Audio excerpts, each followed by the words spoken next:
जो कर रहे हैं वो उन्हीं की शक्ति से कर रहे हैं, करवा भी वही रहे हैं और ताकत सामर्थ्य भी वही दे रहे हैं। कभी किसी भी अच्छे विचार या अच्छी क्रिया में अपने को भूल कर भी करता मत मानना, तो बुरी क्रिया कभी होगी ही नहीं। बात पकड़ो। यदि अच्छी क्रियाओं के कर्ता आप बनोगे तो बुरी क्रियाओं से बच नहीं सकते। अगर अच्छी क्रियाओं को देख रहे हो कि प्रभु करा रहे, तो बुरी क्रियाओं का संकल्प ही नहीं उदय होगा। अहम गलित हो गया तो अहम में ही तो सारे विकार रहते हैं। हर समय प्रभु के सामने कृतज्ञ रहो। कितनी कृपा, क्या हमसे लेना है आपको, आप तो पूर्ण काम हो, हमें इतना दुलार कर रहे हो। बलिहारी प्रभु, वो बार बार मन उनके चरणों में लौटता रहता है। प्रभु का विधान सर्वज्ञता से पास हुआ है। वो खूब आगे की, पीछे की, मध्य की सब बात सोच करके उन्होंने आपके लिए विधान किया है। पहले से उन्होंने आपका उस समय मंगल विधान सुनिश्चित कर दिया है। कैसी भी परिस्थिति हो, कभी ऊबना मत, घबराना मत, अधीर मत होना और अपने भगवत विश्वास में कमी मत आने देना। कैसी भी परिस्थिति हो, यह जरूरी है। उबना मत। बहुत हो गया कष्ट सहते सहते, कितना सहूं, नहीं। ये अगर ऐसा आ रहा है तो भी आप भगवद आश्रित नहीं हुए। नहीं, ऐसा आ ही नहीं सकता। बड़ा आनंद आता है कष्ट में, बड़ा आनंद आता है। पूरा का पूरा मन, इंद्रियां केवल प्रभु में होती, क्योंकि कष्ट में कोई विषय की इच्छा तो होती नहीं किसी को भी। भारी पीड़ा है तो सब उसी में होती। जिसने अभ्यास किया है भगवत चिंतन का, आश्रय है प्रभु का, तो कष्ट में भाग के कहां जाएगा, उसी में तो एकदम तन्मय हो जाता है मन, इंद्रिया। आज जो आप भागवती का अभ्यास करते हो तो आपको पूर्वाभ्यास परेशान करता है ना, विषय चिंतन। और जिसने पूर्व में खूब भजन किया है तो आज विषयों के बीच में भी हो तो उसका भजन कैसे रुक जाएगा। सोचो जरा, आज आप खूब भजन की चेष्टा कर रहे हो पर पूर्वाभ्यास आपको विघ्न पहुंचा रहा है ना। ऐसे ही यदि आपने भजन का अभ्यास किया तो वर्तमान में कैसी भी दुखद विषयमयी कैसी भी परिस्थिति हो, वो कैसे रुक जाएगा।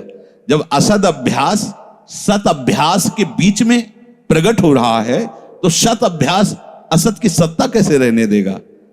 इसीलिए जो भजन परायण जन होते, भारी से भारी विषम परिस्थिति में भी हर समय भजन करना नहीं होता, भजन नृत्य करता है, वो निहाल हो जाता है। सुख किसे कहते तब आप जानेंगे, सुख का परिचय तब आप जानेंगे जब इतना भरोसा हो कि कैसी भी परिस्थिति हो, उबना नहीं, घबराना नहीं, अधीर मत होना और विश्वास में कमी मत आने देना।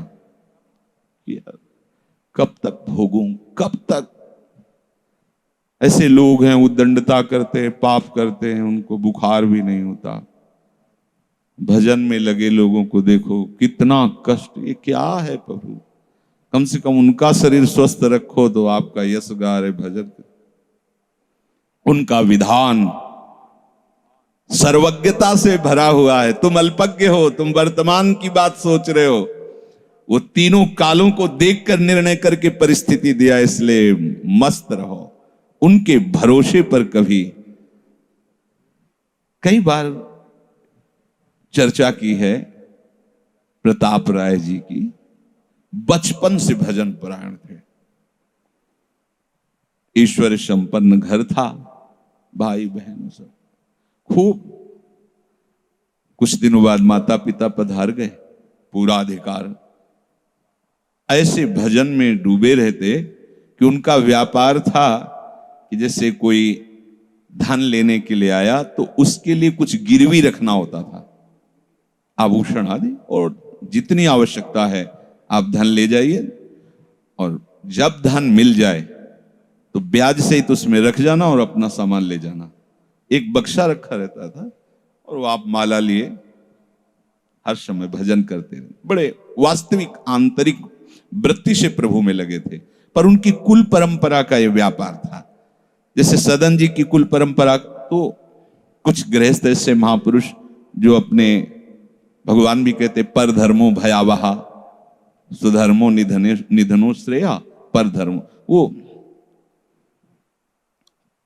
जो वहां का काजी था उसने देखा कि बिना किसी प्रयत्न के बड़ा आनंद इनके चल रहा है, तो जलन होती, जो भगवत विरोधी जन विमुख जन होते हैं तो जलन होती है।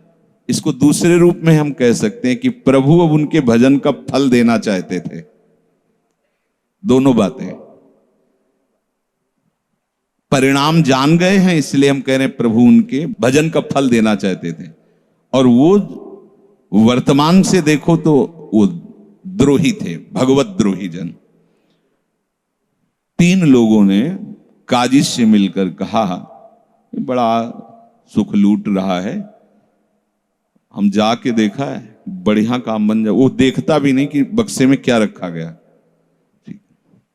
तो कुछ कंकड़ ऐसे झोली में, पहले थैली टाइप की झोली होती, गए प्रणाम किया और कहा हमें 10,000 रुपए की आवश्यकता है, यहां लिखो दस्तखत, तारीख, दिन, और चेक भी नहीं कर। वो इतने विश्वास परायण भक्त थे, अभी तक ऐसा कुछ हुआ भी नहीं था। 10,000 रुपए दे। थोड़ी देर में दूसरा आ गया, थोड़ी देर में तीसरा आ गया, उनको धन था, दे दिया। 2-3 दिन बाद एक आया और 10,000 का ब्याज, 10,000 रुपए उनका, अपनी जहां रखा हो निकाल लीजिए। थैली निकाली और 2500 लोगों को पहले से काजी ने वहां भेज रखा था, सबके सामने डाले। देखो कितना पाखंडी है, हमारी सोने की सब जो आभूषण थे सब हटा के देखो इसमें पत्थर रख दिया। और हो तले दूसरा आ गया, प्रताप राय जी आपसे ये 10,000 रुपए, ये आपका ब्याज का पैसा। उसे अरे हाँ मेरे भी स्वर्ण, तीसरा है। फिर अब तो जितने गांव वाले थे जो श्रद्धा करते थे कि भक्त है, बड़ा उनका सम्मान था, सब उनके मुंह पे निंदा करने लगे। तिलक लगाए बैठे हो, कंठी बांधे हो, नाम जप करते, तुम्हें शर्म नहीं आती? तभी हम लोग सोचते थे कि कुछ करते हो नहीं, इतना माला माल हो रहे हो, ऐसी बेईमानी तुम करते हो। काजी आ गया, उसने कहा तुम रिपोर्ट लिखाओ। रिपोर्ट लिखाई गई, बादशाह के पास रिपोर्ट पहुंचा गई। उन्होंने कहा ऐसे पाखंडी को बंदी बना लिया जाए और सारी संपत्ति जब्त कर ली जाए। प्रताप राय जी ने जब सुना, अवाक, मतलब पत्नी से कहा कि ठाकुर जी की सेवा में बाधा ना पहुंचे, तुम ठाकुर जी को लो, पीछे के मार्ग से निकल जाओ, कुछ भोग सामग्री आभूषण और ठाकुर जी को लेके चले जाओ। पत्नी ने ऐसा किया, साफ एक बर्तन भी नहीं रहने दिया और उनको हथकड़ी डाल करके जेल में पहुंचा दिया, सब लूट लिया, सब नष्ट भ्रष्ट कर दिया। अब आप देखते जाओ। जब वहां पहुंचे तो जो विरोधी जन थे तो उन्होंने कहा कि ठाकुर के बहुत से आभूषण, बड़ी महंगी मूर्ति इनकी ठाकुर की, इनकी पत्नी, उसको तो आपने बंदी नहीं बनाया। सरकारी सैनिकों ने खोज की तो अपने मायके चली गई थी, वहां से उनको बंदी बनाया, ठाकुर जी को ला करके जहां धन का स्टॉक था वहां रख दिया, आभूषण सब उनके, दोनों को एक जगह हथकड़ी बेड़ी डाल के वो ठाकुर जी से एकांत में जेल में कहने लगे कि ये सब लीला तो हमें बर्दाश्त है, लेकिन आप जो हमारे प्राणनाथ हैं, आपको बंद कर दिया गया, भोग नहीं लगेगा, आरती नहीं होगी, आपको शयन नहीं करे, ये हमसे बर्दाश्त नहीं होता। प्राण हमारे ले लो, हम आपकी सेवा के बिना नहीं रह सकते। मुझे ये जो कुछ किया इस तो बर्दाश्त है, पर आप हमारे पास नहीं, आपकी सेवा नहीं, और जीवन भर कुल परंपरा से आपकी सेवा होती, नाथ ये मुझसे बर्दाश्त नहीं होता। विकल होकर के रोए। तो वहीं गलबैया दिए प्रिया प्रीतम जेल में ही प्रकट हो गए, निहाल कर दिया। आगे जो बड़ा चरित्र है, हम ये बताना चाहते हैं कि देखने में तो हमें लगा कि देखो ऐसे महान भक्त के जीवन में कैसी परिस्थिति आई, पर परिणाम देखकर हम ये कह सकते हैं कि ये फल वृत्ति आई, पूरे जीवन के भजन का फल कि सच्चिदानंद प्रभु का साक्षात दर्शन, साक्षात ऐसी महान स्थिति आगे उनकी वर्णन है। यह कह रहे कि ऊबो मत, घबराओ मत, अधीर मत हो, विश्वास में कमी मत होने दो। अब प्रभु ने क्या देखा कि इसे ना संपत्ति के हरण का दुख है और ना इसे किसी सम्मान नष्ट का, पूरे जीवन भर सम्मानित रहे, गांव के सब भगत जी हैं, सब मिटिया मेट हो गया, इस बात का कोई दुख नहीं, केवल मेरी सेवा का सुख।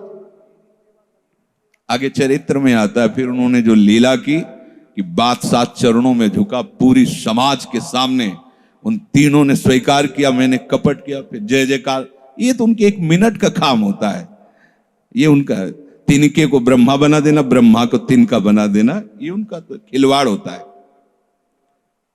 इसलिए कभी विश्वास कम मत करना, क्योंकि ऐसी परिस्थिति आ सकती है कि आपको लगेगा कि अगर भगवान होता, मान लो वहीं थोड़ा सा नकारात्मक सोच कर ली जाए कि ऐसा क्या, जीवन भर आपसे प्यार करके भजन, इतनी भारी बेइज्जती, ऐसा ऐसा।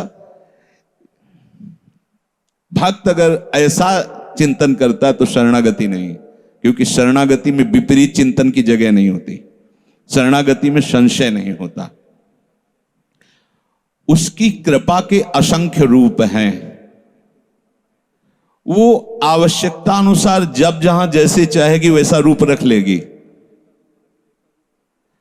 और आप शरणागत हैं तो आपके लिए अब कृपा के सिवा कोई दूसरा होगा नहीं। बैठा लिए हृदय में, आप प्रभु के शरणागत हैं, अब आप पर कृपा ही कृपा होगी। पर लिखा हुआ कि कृपा असंख्य रूप धारण कर सकती है, कोई भी रूप उसका हो सकता है। अब आदर करना, अब आपके जीवन में केवल कृपा होगी, शरणागत है पर उसका आदर करना। प्रभु के कृपा में, विधान में जो संदेह कर बैठता है, विरुद्ध चिंतन कर लेता है, तो उसको कृपा छोड़ती नहीं है, उसके लिए कृपा भयानक रूप धारण करती है और घेर करके उसको कृपा सिंधु से मिला देती है। और जो हृदय की निर्मलता से, विश्वास से, प्रेम पूर्वक सराहता रहता है, वाह अपना मानकर दंड दिया, बहुत अच्छा किया आपने, जो जो किया ना बहुत अच्छा किया प्रभु। अब लगता है कि आपने मुझे स्वीकार कर लिया, क्योंकि आप कुछ भी करने में अब हिचकते नहीं है, हमसे पूछने की जरूरत नहीं है, आप जो जो कर रहे बहुत। उसके लिए कृपा बहुत मृदु और शांत होकर प्रकाश रूप से उदित होती है और प्रभु के पास पहुंचा देती है। कृपा बख्शेगी नहीं। आप शरणागत हो, अगर ज्यादा चतुराई करोगे तो भयानक रूप धारण कर लेगी। अब तुम्हें जाना ही है प्रभु के पास, अगर सुलझोगे तो शांत सौम्य होते हुए आपको पहुंचा देगी। तुम विश्वास करो, इसी विश्वास से तुम्हें भगवत दृष्टि प्राप्त होने वाली है। कल हम कुछ उपासकों से बात कर रहे थे कि भैया ऐसा मत समझो कि अमुक समय तक साधना करने पर सिद्धार्थ अवस्था आती है, नहीं, अभी समझ ठीक कर लो, अभी सिद्ध हो जाओगे। अभी ये साधना से नहीं होता, ये समझ से होता है। आपकी समझ ठीक हो गई, अभी वही आचरण आने लगेंगे जो सिद्धों में आचरण। हम लोगों के दिमाग में बैठा हुआ 12 वर्ष 18 वर्ष ऐसा वैसा, 12 जन्म में भी बात नहीं बनने वाली, और 12 मिनट भी बहुत होते हैं। समझ जाओ, जैसे कोई कहे ऐसे ही बोल रहे हो। आपके पास कोई उदाहरण है? भागवत में 11 स्कंद में तितिक्षु ब्राह्मण का चरित्र पढ़ लो, और ये भगवान श्री कृष्णचंद्र जो उद्धव को उसका चरित्र सुना रहे, मतलब उसका यश गान कर रहे हैं। और वो खुद कह रहा है कि मैंने जीवन में कभी कोई साधन भजन की बात जाने तो धर्म नहीं किया। हुआ क्या? कृपा उदित हुई, सर्वनाश का खेल हुआ और उसकी एकदम समझ ठीक हो गई। समझ पढ़ लेना उसकी। जिनके लिए मैंने पूरा जीवन, वो मुझे त्याग रहे। जिस धन को ना मैंने प्रयोग किया ना किसी को करने दिया, उसका अपहरण हो गया। जिस शरीर को मैं माना वो बुढ़ापे में जा रहा है। ये हो क्या रहा है? समझ ठीक हुई, उसी समय वो ऐसी स्थिति का महापुरुष हो गया कि भगवान उसका यशगार। बोलो क्या साधना? समझ। रत्नावती जी ने क्या साधना की? दासी ने जब बताया तो हिमालय में जाके उन्होंने पद्मासन लगा के कोई साधना की क्या? दासी ने बताया कि सबका प्रीतम परम सुंदर करुणामय बिहारी जो है, बस समझ पकड़ लिया बिहारी। और महान सिद्ध। अपने लोग ऐसी धारणा बनाए हुए कि धीरे धीरे विषय छूटेगा, कामनाएं छूटेंगी, इतने वर्ष कम से कम, ऐसा वैसा। कुछ नहीं, अभी एकदम स्वीकार करो, आनंद पूर्वक चल दो। स्वीकृति का सारा चमत्कार है, अंदर से स्वीकार कर लो। अब तुम्हें ध्यान दीजिए, वही पदार्थ, वही परिस्थिति, वही कार्य प्राप्त होगा जिससे तुम्हारा मंगल होगा। काहे को खोपड़ी लड़ाते हो? कितना आनंद है। वही पदार्थ, जय राधा वल्लभ। जो गीता जी में वर्णन कर रहे थे कि यदि विषय का राग पूर्वक चिंतन किया जाए तो चिंतन मात्र से सर्वनाश हो जाता है, उसी के आगे श्लोक का वर्णन किया कि यदि राग द्वेष रहित होकर विषय का सेवन किया जाए तो हृदय की स्वच्छता, हृदय का प्रसाद, और प्रसादे सर्व दुखा नाम हानिरस्य उपजाति। बात पकड़ो। अब तुम्हें वही पदार्थ, वही क्रिया, वही सानिध्य मिलेगा जिससे तुम्हें मंगल में भगवान के दर्शन की योग्यता प्राप्त होगी। अच्छा बताओ, छोटा सा बच्चा जिसके पंख नहीं निकले वो क्या करेगा? शुद्ध शरणागति का स्वरूप अजात पक्षा यु मातरम खगा। तो आप शुद्ध शरणागति तो बनना चाहते हैं ना? उस बच्चे की योग्यता कितनी है? चे चे करके केवल मां की तरफ देखना, तो राधा राधा बोल के केवल लाडली जी की तरफ देखना। हमारी उस बच्चे पर यदि कोई प्रहार करने के लिए जीव आ रहा है तो माता पिता का कर्तव्य है, उससे तो पंख ही नहीं निकले तो अपना बचाव क्या करेगा? तो काम क्रोध लोभ आदि यदि आप पर आक्रमण कर रहे हैं तो आप बचाव कहां करने लायक हैं? तो आप इधर चे चे करके देखिए, राधा राधा राधा राधा राधा। और सही पूछो, जब ऐसी शरणागति आएगी तो आएंगे ही नहीं।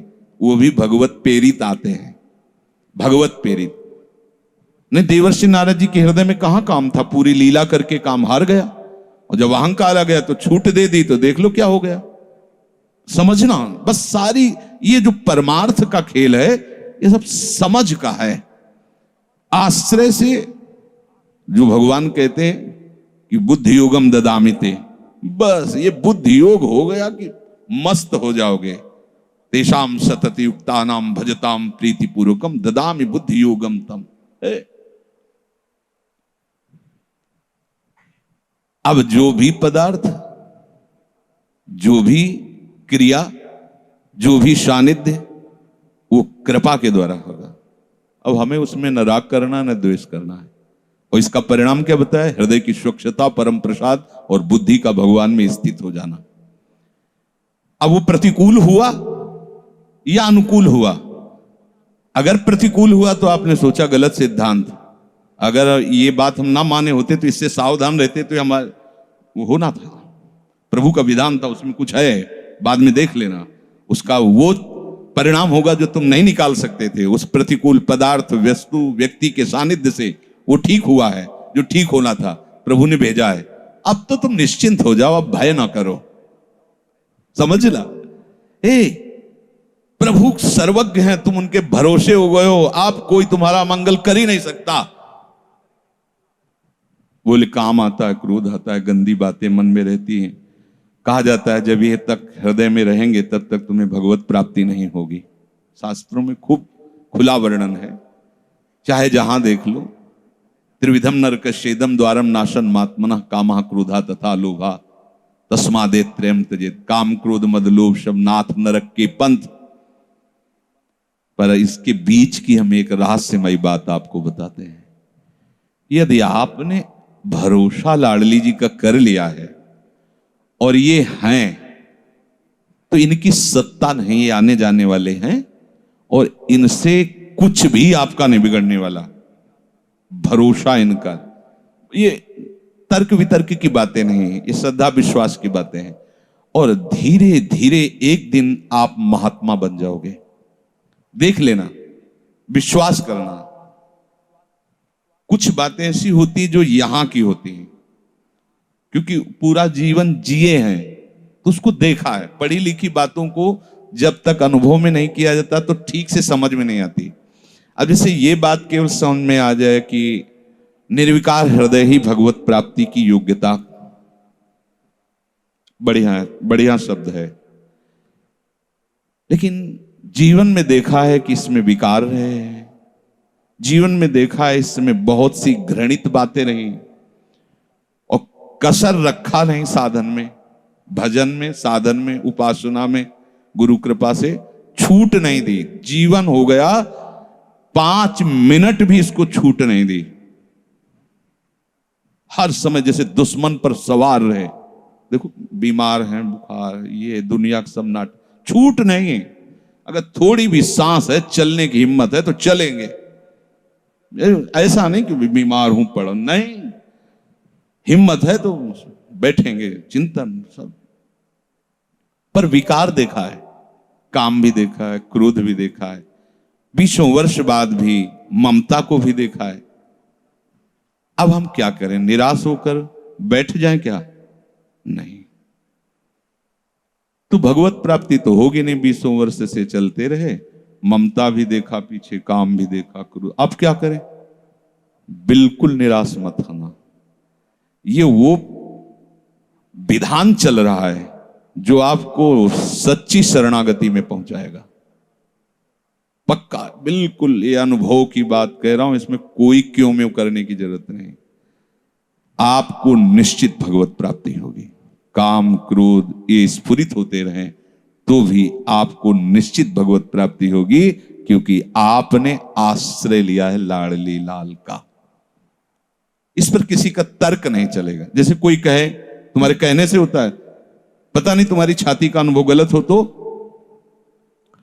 ठीक वैसे ही विषयों का सेवन करने वाला सुग्रीव, ठीक वैसे ही मदांध बाली, वो नहीं जानता भगवान को। भगवान सुग्रीव नहीं जानता। हनुमान जी कहते हैं कि महापराक्रमी चक्रवर्ती सम्राट महाराज दशरथ जी के पुत्र भगवान श्री राम हैं। इनसे मित्रता कर लो तो तुम बाली के भय से क्या, कोई भी तुम्हें भयभीत नहीं, काल भी भयभीत नहीं कर सकता। हनुमान जी पर विशेष श्रद्धा और विश्वास सुग्रीव का था, बहुत प्रीत है। एक तरह से उनके मंत्री हित, जैसा वो आदेश करते थे वैसा। एक भक्त पर विशेष श्रद्धा ने प्रभु से मित्रता करवाई, सामने अग्नि को साक्षी करके। ये इसके सुग्रीव के लिए नहीं, अग्नि को साक्षी करवाया भगवान के लिए कि आप निर्वाह करना। हनुमान जी बहुत भक्त चतुर होता है। फिर भी वो कह रहा कि ये मार देंगे बाली को। हनुमान जी, कैसी बात करते हो, इन पर संशय करते हो? बोले नहीं, अगर ये हमारा संशय मिटा दे तो मैं भय रहित हो जाऊं। क्या? ये ताड़ के वृक्ष हैं, एक बाण में ही एक दुंदुभी राक्षस जो क्या था, उसकी अस्थियां और ताड़ को बेच दें तो मैं मान लूंगा कि बाली को मार सकते हैं। भगवान का अमोघ बाण, हा हा मेरे प्रीतम हो, ये भक्ति है। एक महान भागवत शरणागत करवा रहा है, एक महान भागवत, लेकिन वो अपनी हर बात में प्रभु को जब खरा देख लेता है, वो अपना कहीं खरा नहीं है। आप देखते जाओ, भगवान ने बाली का उद्धार किया।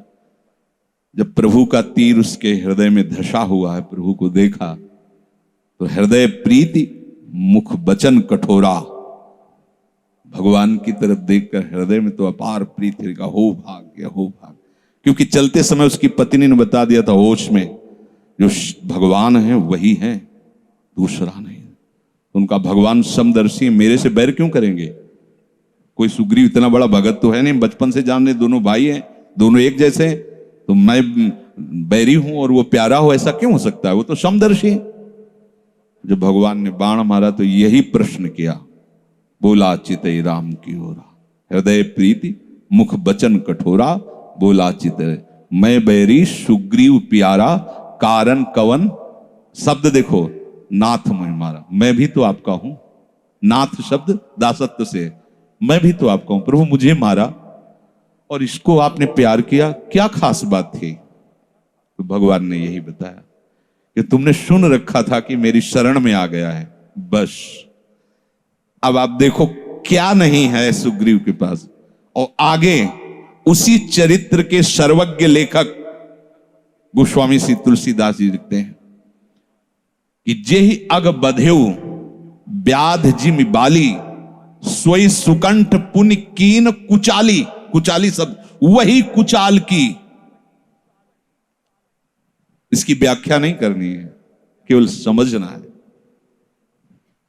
महाभागवत परम बंदनी विभीषण जी, सोई करतूती विभीषण केरी, सपन हो राम न तिंत, जन अवगुण प्रभु मान न काऊ, दीन बंधु अति मृदुल स्वभाव, रहत न प्रभु चित चूक किए की, करत सुरत सैबार ये की। इसने मुझे अपना माना बस। और ये तो हरि का स्वभाव वर्णन किया। और लाडली जो हरि के वात्सल्य समुद्र की सार, वात्सल्य समुद्र सार। यहां तो नेकहु नरिस को भूल हो न हो सके। ये कभी हृदय में सोचना कि मेरा हृदय विकारी है, तो पहली गलती तो आपने हृदयेश्वर के नाम ही हृदय नहीं किया। और दूसरी बात, अब मुझे परवाह क्या है? जब उन्होंने कहा मैं तुम्हें पास कर दूंगा, तो मुझे परेशानी क्या है? ककारा भी लिखना नहीं आता, उन्होंने अच्छे से नंबर ऊपर रख दिए तो हमारा काम बन गया। तो हमें अपनी शरणागति पर कभी अविश्वास नहीं करना। हमें अपनी स्थिति को देखकर कभी अपने प्रभु पर प्रश्नवाचक चिन्ह नहीं लगाना, तो इसका परिणाम होगा भगवत प्राप्ति। बिल्कुल आप अच्छे से समझ लो, हमारी आपकी बुद्धि एक भुनगे की तरह है और यात्रा ऐसी कि गरुड़ भी नहीं पार कर सकते। जाना वहां है जहां गरुड़ भी नहीं पार कर सकते। चाहे जितना उड़ान उड़े, आकाश का ओर छोर नहीं। जहां भी जाएंगे आकाश मिलेगा, भुनगा कितना उड़ेगा। अब क्या करे? वो वहीं से पुकारे, वो उनको आने में देर नहीं है, उनको आने में बस।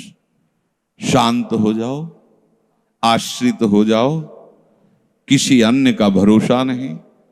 जो कुछ अन्य आपके हृदय में बचा है वो उनका कार्य है, वो सब सुधार लेंगे। बात मान लेना हमारी।